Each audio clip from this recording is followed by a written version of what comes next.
গত ১০ বছরে বাংলাদেশ ভারত সীমান্তে ৩০৫ বাংলাদেশিকে হত্যা করেছে ভারতীয় সীমান্তরক্ষী বাহিনী বিএসএফ। মানবাধিকার সংস্থা হিউম্যান রাইটস সোসাইটির এক প্রতিবেদনে এমন তথ্য উঠে এসেছে। HRSS এর তথ্য মতে ২০১৫ সালে ৪৩ জন, ২০১৬ সালে ২৮ জন, ২০১৭ সালে ৩০ জন, ২০১৮ সালে ১৫ জন, ২০১৯ সালে ৪২ জন, ২০২০ সালে ৫১ জন, ২০২১ সালে ১৭ জন, ২০২২ সালে ২৩ জন, ২০২৩ সালে ৩০ জন ও ২০২৪ সালে ২৬ জন বাংলাদেশি নাগরিক বিএসএফ এর গুলিতে নিহত হয়েছে। এছাড়া এই ১০ বছরে সীমান্তের সংঘর্ষের ঘটনায় ২৮২ বাংলাদেশি আহত হয়। প্রতিবেদনে বলা হয়েছে, সীমান্তে বিএসএফ কর্তৃক শুধু ২০২৪ সালে ৫৭টি হামলার ঘটনা ঘটে।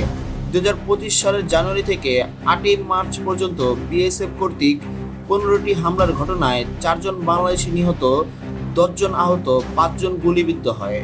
এ সময় সীমান্তে ভারতীয় নাগরিক ও খাসিয়াদের হামলায় ৩ জন বাংলাদেশি নিহত হয়েছে।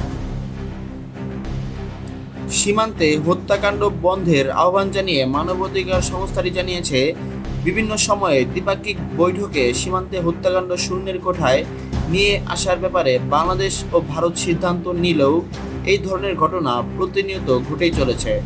আমরা উভয় দেশের কর্তৃপক্ষকে এই সংকটের স্থায়ী সমাধানের লক্ষ্যে গঠনমূলক সংলাপ এবং কার্যকরী পদক্ষেপ গ্রহণের মধ্য দিয়ে সীমান্তে হত্যাকাণ্ডের সংখ্যা প্রকৃতপক্ষে শূন্যে নিয়ে আসার বিষয়ে আহ্বান জানাই।